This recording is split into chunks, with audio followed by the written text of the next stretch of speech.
चलो देखो ध्यान से, हम लोग पढ़ते हैं क्लास 10 का गौदली, ठीक है।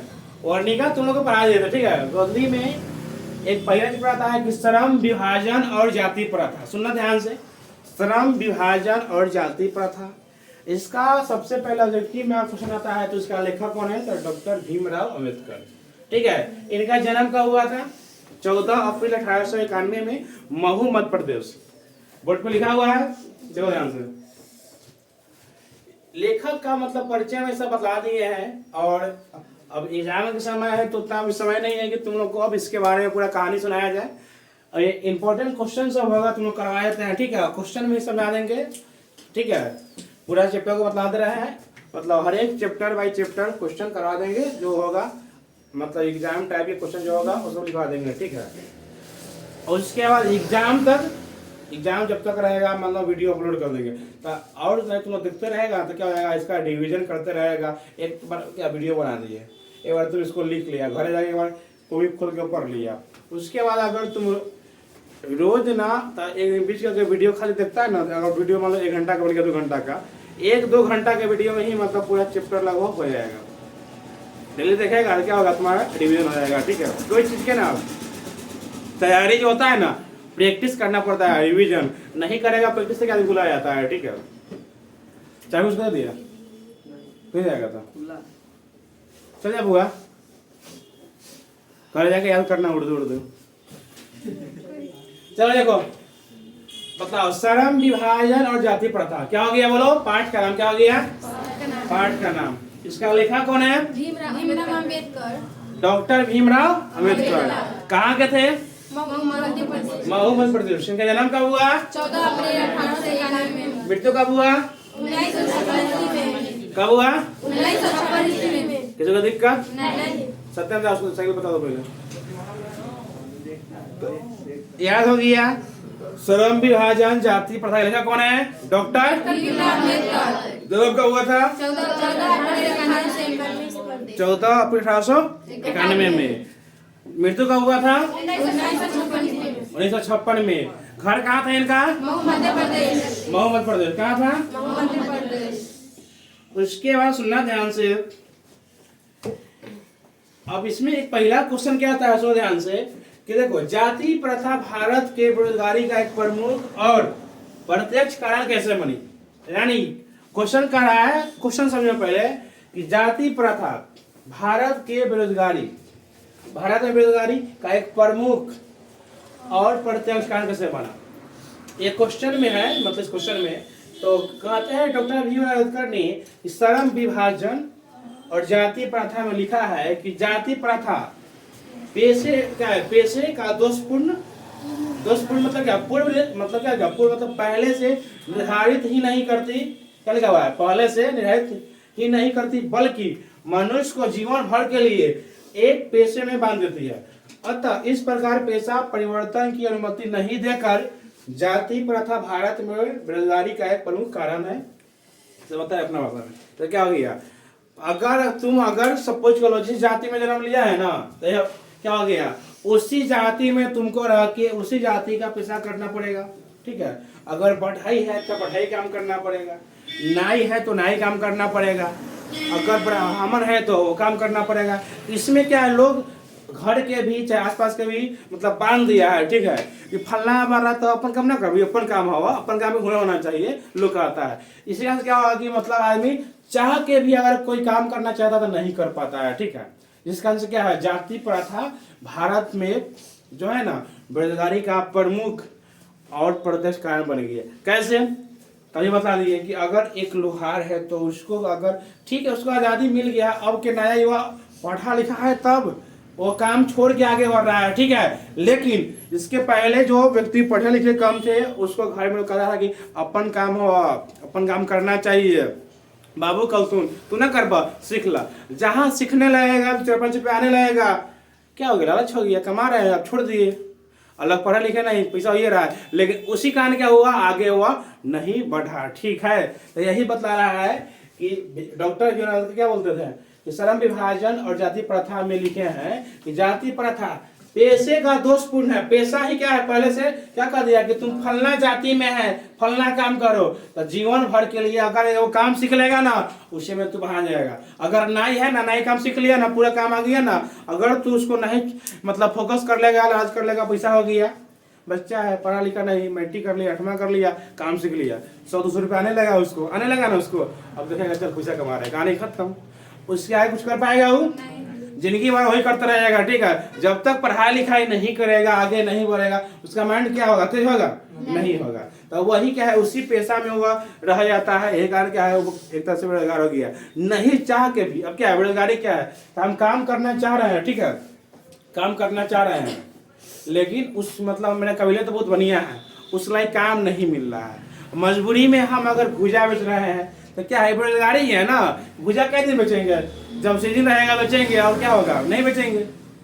तो कहने करते कि मतलब अब कोई MSc कर लेगा, डिग्री उसको अच्छा खासा है, ठीक है, उसके लायक उसको काम नहीं मिलेगा, तो एक तरह से भी बेरोजगारी है ना। मजबूरी में वो काम क्या है, करना नहीं चाहता है। सिंपल आप देखते हैं कि MSc किए हुए हैं, नहीं करते हैं, तो क्या हो जाता है कि वो बेरोजगार हो जाता है। तो यही मेन बात कह सकते हैं कि देखो इस क्वेश्चन का समझ में आ गया कि क्या कहते हैं, बोलो। डॉक्टर भीम रावतकर कहते हैं कि अगर कोई व्यक्ति जिस जाति से है ना, उसमें उसको बांधना नहीं चाहिए, ठीक है, लेकिन हम लोग के समाज क्या है, उसको क्या किया, उसको उसी में बांध दिया। अगर पासवान जी है तो तुमको तारीफ करना है, तुम्हारा जाति है ना, तुम्हारा मतलब पेशा है, लोग कहता है ना। अभी नहीं, अगर तुम पढ़ा लिखा नहीं रहेगा तो तुम्हारा लोग कहेगा, वही काम करने लगेगा। कितना माइंड रहता है उस समय में।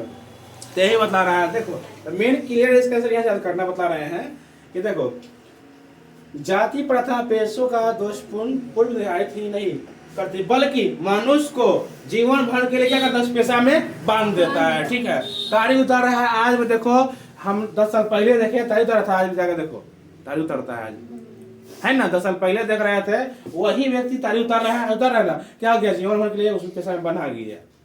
यही होता है, एक बार कोई काम कर लेता है आदमी, क्या होता है, उसमें उसका आदत हो जाता है, वही काम में मन लगता है। देखो ना, हम पढ़ा रहे 9 साल से, इसी में भी लगे हुए हैं, तो क्या हम इसको चाह के भी चेंज करना चाहते हैं, लेकिन नहीं कर सकते हैं, नहीं होता है। तो यही बात है। चलो ये अच्छा काम है, इसमें काम हमको अच्छा लग रहा है काम करने में, इसका भविष्य लग रहा है, बच्चा को बता रहा है, ठीक है, लेकिन जोन काम सीख लेता है उसमें लग जाता है। ठीक है, हलवाई है, हलवाई काम सीख लिया, काम उसको छोड़ने बनता नहीं, उसको नॉलेज हो जाता है, लोग पहचाने लगता है, लोग कहता है कि चल काम कर, वैसा में लगता है, छोड़ देता है। उसका क्या है कि वो बेसी विकास नहीं कर पाता है, अपने घर परिवार तक सीमित रहता है, बस दाल भात सब्जी कमेगा नहीं, उससे आगे बढ़ेगा नहीं। दाल भात सब्जी हो गया उतना ही, चाहेगा कि हर चीज कर ले अपना, वो नहीं उसे होता है। ठीक है, अगला पॉइंट समझो। क्वेश्चन कर रहा है, लेखक किस विडंबना की बात करते हैं, विडंबना का स्वरूप क्या है, ये भी एग्जाम को बताया। ठीक है, विडंबना तो क्या बोल रहा है, लेखक के लिए विडंबना की बात यह है कि इस आधुनिक युग में जातिवाद पोषक की कमी नहीं है। किसको बोल रहा है, जातिवाद को विडंबना बोलते हैं। ठीक है, अभी भी जातिवाद है, फलना जाति उच्च नीच, पहले से लेकिन बहुत कम गया है, पहले बहुत कम गया है। अभी तुम लोग सिंपल जब भी जाता ना, पहले जब हम लोग पढ़ते थे स्कूल में, तो टीचर भी मतलब बहुत टीचर भी अच्छा मतलब कास्ट देखता था बढ़िया है तो उसको बोलता पानी लेके आओ, था या नहीं था जी। कोचिंग काचिंग में भी अगर कास्ट देखे मतलब कि उसको आते पानी, मतलब कोई छोटा कास्ट बच्चा आ रहा है पढ़ने तो उसको पानी के लिए नहीं बोलता था।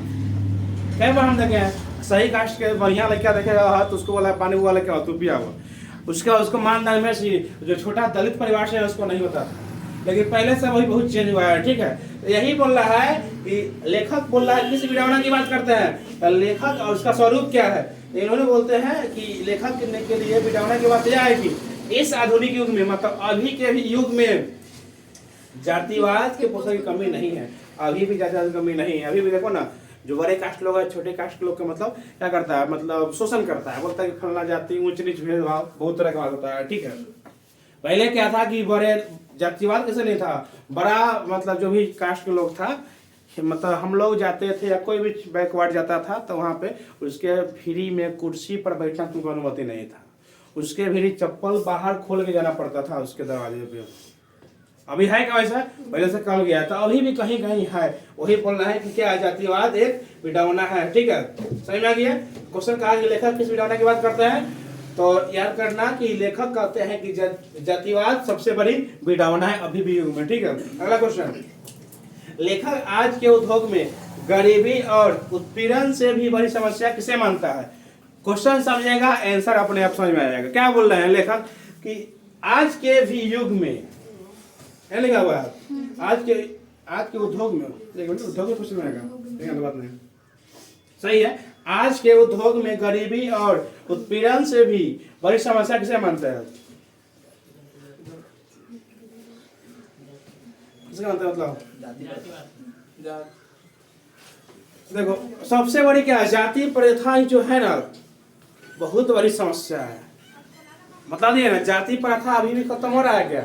नहीं हो रहा है। फलना हम फलना यादव है, हम चिल्ला मतलब है, ये सब क्या है लोग बोलता है ना, उसी में मतलब अपने आप को ऊंचा समझता है। मेन जनता है, सबका ग्रेड क्या है, सब अपने आप को ऊंचा समझता है। ठीक है, हर एक कास्ट उसके बात नहीं, हर एक कास्ट जो होता है ना जातिवाद में, अगर उससे छोटा कास्ट को दबाता है, वो समझता है कि हम बड़ा है, इसी का क्या है, जाति प्रथा हो गया, मतलब जातिवाद हो गया है। ठीक है, समझता है कि बड़ा बड़ा ही समझता है, फिर उससे हल्का छोटका होगा, ठीक है, तो उसके नीचा हो गया, लेकिन उसके छोटा नीचा होगा, उससे बड़ा समझता है। इसका क्या है कि जातिवाद है। ठीक है, आज के युग में तो क्वेश्चन कर रहा है कि आज के उद्योग में, उद्योग नहीं है, युग लिख लो, गलती बुला रहे हैं आप, बैठ नहीं रहा है, युग बोलने वाला। आज के युग में गरीबी और उत्पीड़न से भी, मतलब क्या बोला कि गरीबी उत्पीड़न मतलब बहुत एक समस्या है, इससे भी क्या बड़ा समस्या है, जाति प्रथा सबसे बड़ी समस्या है। ठीक है, कहते हैं कि लेखक गरीबी और उत्पीड़न से भी क्या है बड़ी समस्या, जाति प्रथा को मानते हैं, क्योंकि जाति प्रथा लोगों के उनके स्वभाव के अनुसार कार्य चुनने की क्या है अनुमति नहीं देती है। हमको स्वभाव के अनुसार क्या होगा, हमको फलना काम करना पड़ेगा, मन होगा तो बोला ये तो फलना जाति के वही काम करो। मिला के देखो ना, अधिकांश मिला के देखो, जौन जाति का उसका काम बनाया हुआ है। अधिकांश हलवाई देखो तो उसी कास्ट का होगा, नाई देखो तो उसी कास्ट का होगा। शहर में का जो चुना लेंगे उसी कास्ट का तुमको मिलेगा, मिलेगा मिलेगा बोलो।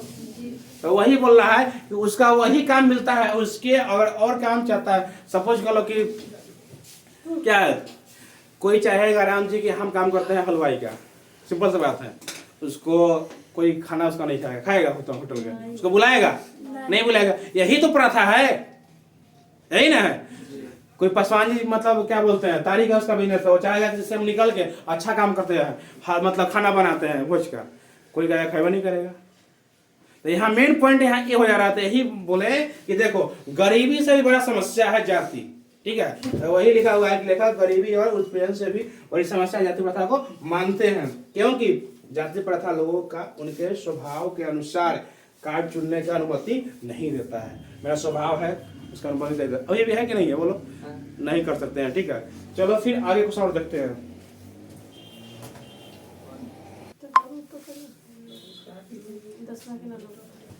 कौन है एलना लोग है वाला यार, नो चेक लो करना मेरे क्वेश्चन उसका। देखो क्वेश्चन क्या आता है आप कि लेखक ने पाठ में किन प्रमुख पहलू से जाति प्रथा को एक हानिकारक प्रथा का रूप दिखाया है? पहला बात कि श्रम विभाजन और जाति प्रथा। इसका लेखक कौन है? डॉक्टर भीमराव अम्बेडकर। इनका जन्म कब हुआ था? 14 अप्रैल 1891। ठीक है, कहाँ थे? महोमद। तो इन्होंने बतलाते हैं कि क्या इस पाठ में लेखक ने कई पहलू से, बहुत पहलू से जाति प्रथा को एक हानिकारक प्रथा बताया है। क्वेश्चन समझो कि लेखक ने पाठ में किन प्रमुख पहलू, कुछ बतलाओ पहलू, कोई बात बतलाओ, इसको क्या बोला है कि जाति प्रथा का एक हानिकारक प्रथा रूप दिखाया है। लेखक क्या बतलाया? देखो इस पाठ में लेखक ने कई पहलू से जाति प्रथा को, किसको? जाति प्रथा को हानिकारक प्रथा बताया है। ठीक है, क्वेश्चन के मैंने से क्या हो गया कि इन्होंने क्या बताया कि जाति प्रथा जो है ना सबसे हानिकारक प्रथा है, जाति प्रथा नहीं होना चाहिए। डॉक्टर भीमराव अम्बेडकर बताते हैं क्या नहीं होना चाहिए? जाति प्रथा नहीं होना चाहिए। ठीक है, अभी ने समझाया है कि सपोज कर लो कि अगर कोई एकदम क्या बोलते हैं बैकवर्ड से आता है, मुसहरी है, अगर मान लो वो हलवाई के काम करेगा, या खाना बना कोई खाएगा उसका हाथ के, बोलेगा अरे मुसहर है, यही ना जाति प्रथा हो गया। जिस काम में जन्म लिया उसी काम में उसको जिंदगी भर उसमें बांध दिया गया, उससे आगे वो नहीं निकल सकता है, ये बताया हुआ है। तो यही लेखक लिखना क्वेश्चन रहेगा क्या, इसका मैंने से अर्थ लेना। कहते हैं कि जाति प्रथा कोई बहुत हानिकारक प्रथा है, तो क्वेश्चन कहेगा कि क्या है, लेखक ने पाठ में किन प्रमुख पहलू से जाति प्रथा को एक हानिकारक प्रथा बतलाते हैं। तो इस पाठ में लेखक ने कई पहलुओं से जाति पर मतलब बहुत सारे पहलू से भी सबसे हानिकारक क्या है, बोलो, जाति प्रथा है। ठीक है, अगला क्वेश्चन है कि सच्चे लोकतंत्र की स्थापना के लिए लेखक ने किन विशेषता का आवश्यक माना है। मतलब सच्चे लोकतंत्र के लिए कौन सी मतलब विशेषता होगा जो आवश्यक है। तो देखो, लोकतंत्र की स्थापना के लिए लेखक ने लोगों के बीच दूध और पानी के मिश्रण जैसा भाईचारे को आवश्यक माना है। जैसे दूध और पानी इकट्ठा रहता है तो क्या है, दूध पानी को दिखाता है, नहीं दिखाता है। वैसा ही लेखक बोलते हैं कि लोकतंत्र में अगर लोकतंत्र का अच्छा स्थापना करना है तो लोग के ऐसे दूध और पानी इकट्ठा रहता है और दूध पानी को नहीं मतलब क्या करते हैं, दिखने देता है, यानी दूध अपना ही गुण दिखाता है। वैसे ही व्यक्ति को सभी को भाईचारा के रूप में रहना चाहिए। ठीक है, आपस में भाईचारा के रूप में किसी से घृणा नहीं करना चाहिए, सब प्रेम से रहना चाहिए। ठीक है, तो इन्होंने बतलाते हैं, एग्जाम में लिखती भी आएगा कि सुनो, सच्चे लोकतंत्र के लिए स्थापना के लिए लेखक ने किन विशेषता ग्रहण किया है। तो जैसे बतलाया है कि दूध और पानी का मिश्रण है, वैसा ही भाईचारा होना चाहिए। आगे देखो, जातिवाद के पोषक उसके पक्ष में क्या तर्क देते हैं। लेखक कहते हैं कि जातिवाद के पोषक उसके पक्ष में क्या आपका तर्क है। तो सुनो, जातिवाद के पोषक इस आधुनिक समाज में किसका, जातिवाद के पोषक इस आधुनिक समाज में कार्यकुशलता के लिए श्रम विभाजन को आवश्यक मानते हैं और कहते हैं कि जाति प्रथा भी श्रम विभाजन का ही दूसरा नाम है। इन्होंने कहते हैं मेन यहाँ से है कि जाति प्रथा ही जो है श्रम विभाजन का दूसरा नाम है, ये रूप है। यानी जाति प्रथा ही श्रम, यानी जो श्रम मतलब क्या होता है, मेहनत मजदूरी, उसको विभाजन करके अलग अलग बना दिया है। ठीक है, इसको फिर से देखते हैं, क्वेश्चन समझ लो। जातिवाद के पोषक क्या बोला, जातिवाद के पोषक उसके पक्ष में क्या कहते हैं। तो कहते हैं कि जाति प्रथा ही है जो क्या करता है, श्रम विभाजन करता है, यानी अलग अलग कास्ट को बांट दिया है। ठीक है, का मतलब काम के आधार पे तो फलना तो चिलना मतलब उसको डिवाइड कर दिया। ठीक है, तो इस चैप्टर से लगभग इतना ही क्वेश्चन इंपॉर्टेंट है, उसको याद कर लेना। अब देखते हैं चैप्टर 2 से। ठीक है, 20 के बाद 2 पार्ट है। ठीक है, इतना सब नोट कर लो।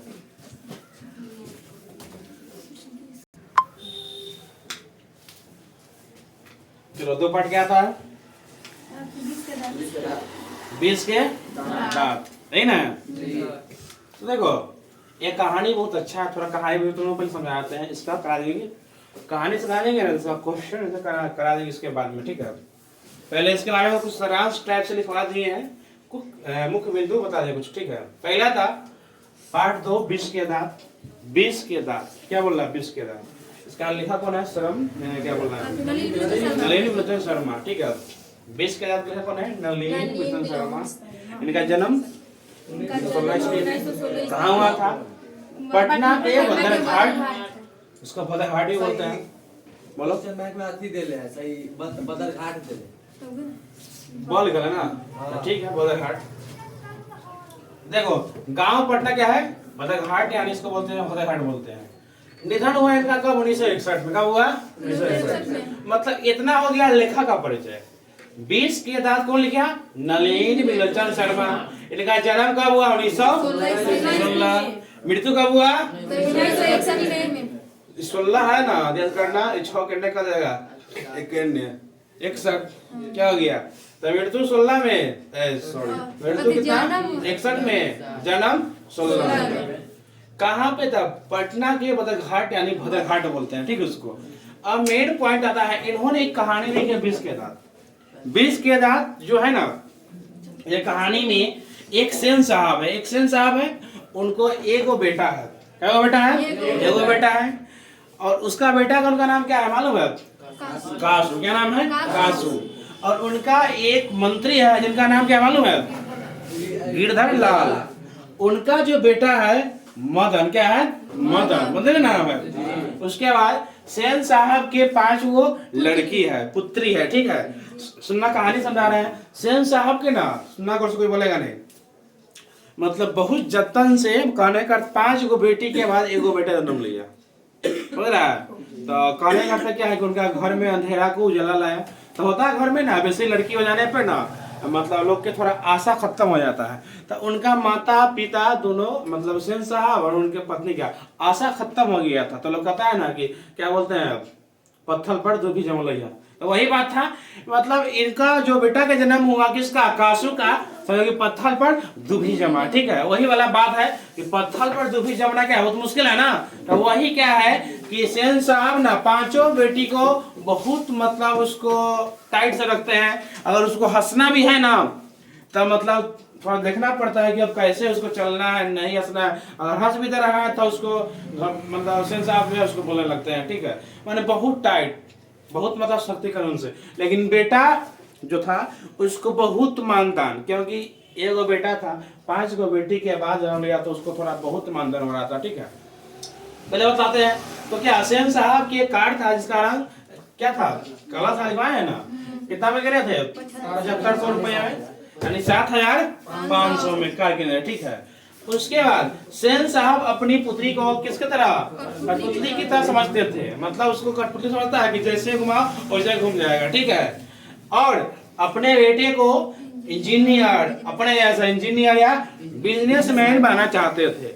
लेकिन एक दिन का बात है कि कोई उनका दोस्त सब आया घर में, बातचीत कर रहा था, सब अपने अपने बेटे की बड़ाई कर रहा था। तो इन्होंने बताया कि अपने बेटे के हम इंजीनियर बनना चाहते हैं। तो उस सब बोला इसको पढ़ाते कहाँ है, तो बड़ी अच्छा ही बोले कि अब इसको स्कूल में नाम नहीं लिखवाए हैं, इसको ना कोनो मतलब कंपनी वंपनी है ना, उसका अपने कंपनी है, उसमें मतलब अपने जरूर ले जाते हैं, काम उसको दिखाते हैं करने के लिए। तो स्कूल जाएगा तब बनेगा, कंपनी में जाके बनेगा, तो ये तो था ही। लेकिन बेटा को बहुत मानते थे। अगर कोई भी काम अगर गलती कर रहा है ना बेटा तो उसका कोई दिक्कत नहीं है। जैसे फिर ऐसे एक दिन क्या था, बढ़िया कार था, करवा के ना तोड़ फोड़ कर रहा था। तो बोल रहे थे दोस्त के कि देखिए मेरा बेटा अभी से सीख रहा है इंजीनियरिंग करने का, मतलब वही बेटी तोड़ दिया था, उसको दे पिटाई कि तोड़ दिया है। अगर कार फूट गया झटका में नहीं देखे तो उसका नाम लग गया बेटी के, वही तोड़ लिया होगा। चाहे एक क्या था उसका, उनका कौन था बताओ, किरानी गिरधरलाल था, उनका बेटा का नाम था मदन था ना, उसका नाम लगता कि वही गलती किया है। कुछ भी गलती किया तो नाम लगता था मदन के, चाहे बेटी का, ठीक है। तो ये कहानी बड़ी अच्छा है, अभी इतना बताएं और बता रहे हैं, ठीक है। तो देखो ये था, बेटे को बतलाओ हुसैन साहब क्या बनना चाहते थे, इंजीनियर या बिजनेसमैन। और बेटिया कैसा था उनका, कठपुतली की नाच की तरह, जैसे पकड़ो उसी से घुमाओ, ठीक है। उसके बाद वही क्रम में क्या हुआ, मदन लट्टू का खेल चल रहा था। मदन को नहीं बतला था, इसका बेटा, किसका बेटा है, कासू इसका बेटा है, हुसैन साहब, किसका, हुसैन साहब का। तो मदन और कौन, कासू, एक दिन लट्टू का खेल खेल रहा था, मतलब लट्टू नचाने वाला। तो क्या हो गया, दोनों में मतलब झगड़ा उगड़ा हो गया ना। तो क्या लट्टू खेल खेल रहा था, तभी कासू से क्या हो गया, लड़ाई हो गया। तो मदन ने क्या किया, कासू को, यानी इसको कासू को ना खोखा भी कहता है, ठीक है। हुसैन साहब अपने बेटा को कासू को खोखा भी कहते थे। कासू यानी खोखा को 2 गो दांत, कितना 2 दांत तोड़ दिया। एग्जाम में आएगा कि कासू का दांत कौन तोड़ा, क्वेश्चन बोल रहे ना कि मतलब कासू के दांत किसने तोड़ा, मदन ने तोड़ा। कासू का नाम क्या था, खोखा। कितना तोड़ा था, 2 कौन खेल में, लट्टू खेल में। लट्टू के खेल में होगा झगड़ा, क्या होगा, बच्चा तो है नहीं है। लेकिन बेचारा मदन ने ना आया घर पे, बड़ी पिटाई उसको लगा, बहुत लगा, क्योंकि वो तो उनका क्या बोलते हैं किरानी के बेटा था। उसको देखा कि अब क्या बोलते हैं, अब मालिक के बेटा के दांत तोड़ा है, तो दिखने वाला बात ना है। तो यही मैं कहा, इस कहानी में ना यहाँ लिखवाए हैं कि एक कहानी महल और झोपड़ी के बीच का है। यानी महल वाला चाहता है कि हमेशा झोपड़ी वाला के दबा के रखे, कुचल के रखे, ठीक है। यह कहानी इसी को दर्शाता है। कुछ भी गलती होता था, किसका बोलो, मदन का नाम बदनाम होता था। खोखा गलती किया, मदन बदनाम हुआ, क्यों कहले होगा। और हुसैन साहब कहते थे कि मदन कुछ नहीं करेगा, एक दिन जाके चोर डाकू बनेगा। किसका बने बेटा था, बोलो, किसका था, गिरधरलाल का था। अपने बेटा को बोलते मेरा इंजीनियर बनेगा। लेकिन कौन बन रहा था चोर इंजीनियर? कासुए बन रहा था, ठीक है, वह बदमाशी करता था। ये बेचारा शरीफ था, लेकिन ये कहते थे कि नहीं तुम्हारा बेटा कुछ बनने वाला हो, मतलब चोर बनेगा, डाकू बनेगा, ये बनेगा, मतलब उसको बोलते थे, ठीक है। लेकिन लास्ट में उनका रे बेटा उसी रास्ते पर मतलब भटक गया। उसके बाद इसमें लिखा है कि एशियन साहब कितना थी लड़की? 5। कितना थी? 5। क्या बोलते 5। तो अभी से कोई दिक्कत है? तो इस चैप्टर का मेन सारांश है कि इस चैप्टर को कौन लिखे हैं? नलिन बिलोचन शर्मा। इनका जन्म कब हुआ? 1916 में। कहाँ पे? पटना के बदरघाट में, इसको बोलते हैं बदरघाट। कब मरे? अब इस चैप्टर में किसके बारे में लिखे हैं? सेन साहब के बारे में। सेन साहब कितना बेटा? 1 गो। बेटी कितना? 5 गो। बेटा क्या समझते थे? इंजीनियर और बिजनेसमैन। बेटी के? उसके बाद इनका जो क्या बोलते किरानी कौन था?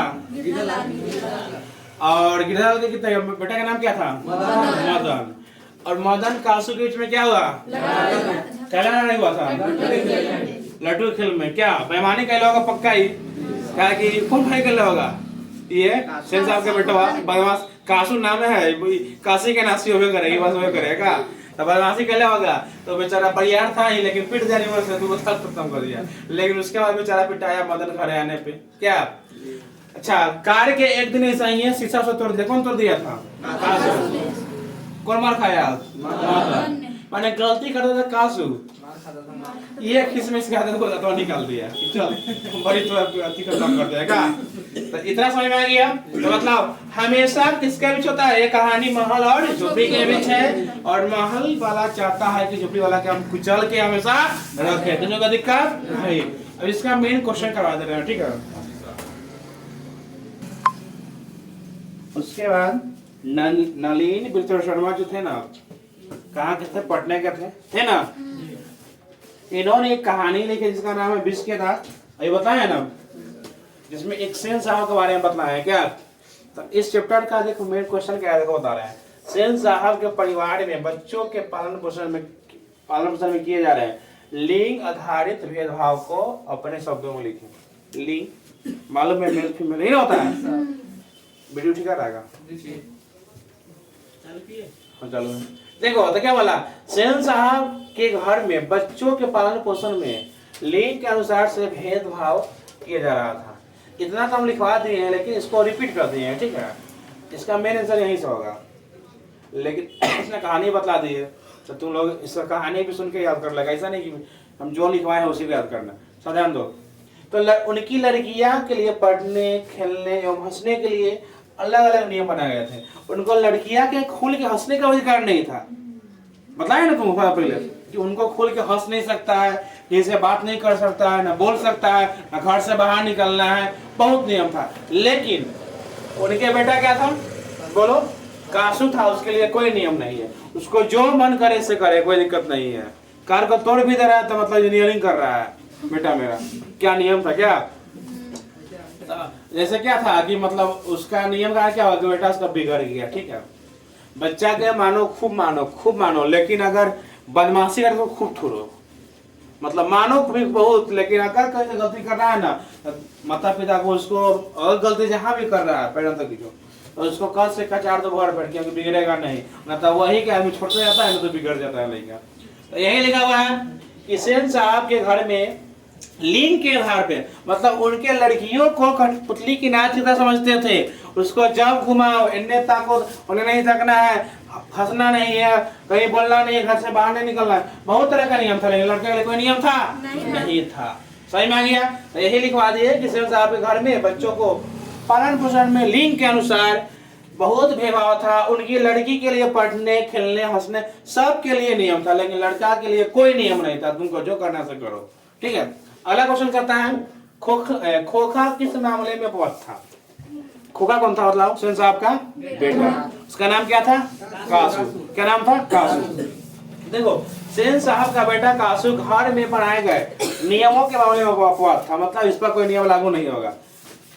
वो हमेशा अपने मन के अनुसार काम करता था, उसको जो मन में आएगा वही करेगा। मतलब कहने का अर्थ क्वेश्चन क्या कहा कि खोखा किन मामले में हुआ था, तो मेन आंसर यही होगा कि सेन साहब का बेटा कासू यानी खोखा घर में बनाए गए नियम के लिए अपवाद था। मतलब अपवाद मतलब सब पर लागू होगा लेकिन इस पर लागू नहीं होगा। ठीक है, अगला क्वेश्चन देखो क्या करा। मदन और ड्राइवर के बीच, मदन कौन था मतलब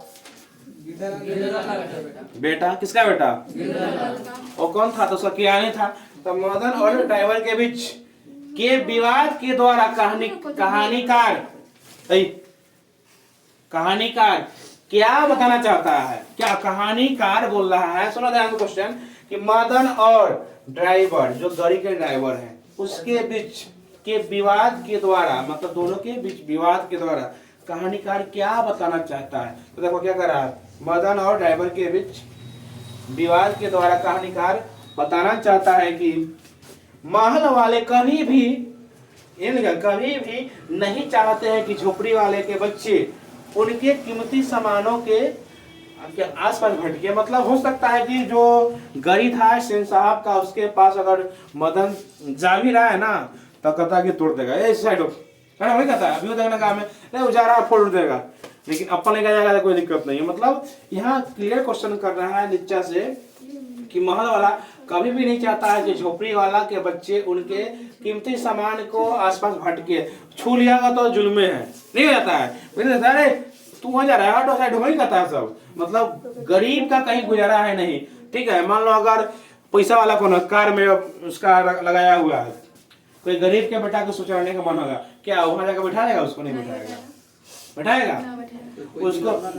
मैंने बता रहे हैं पहले, तो क्या होगा, ईमानदार बहुत अभी कम मिलेगा सही में, एक आध दो मिल जाता बैठा जाएगा। लेकिन अगर उसको शौक होगा थोड़ा हम भी शरीर बैठते हैं, तो वही बात है कि कहेगा गरीब पैसा तो नहीं है वहां से नहीं कहा जाएगा, सब कहता साइड हुआ पीछा जाएगा, गरीब में कथी जाएगा, झूठ बोला जाएगा। लेकिन अगर उसका अपना बेटा है तो खूब सुंदर से उसको बैठा के आगे रख के गोदी में लगे बउआ के ले जा रहा है घुमाने के लिए, सैर कराने के लिए। लेकिन क्या है, गरीब का बेटा का कोई अति नहीं है।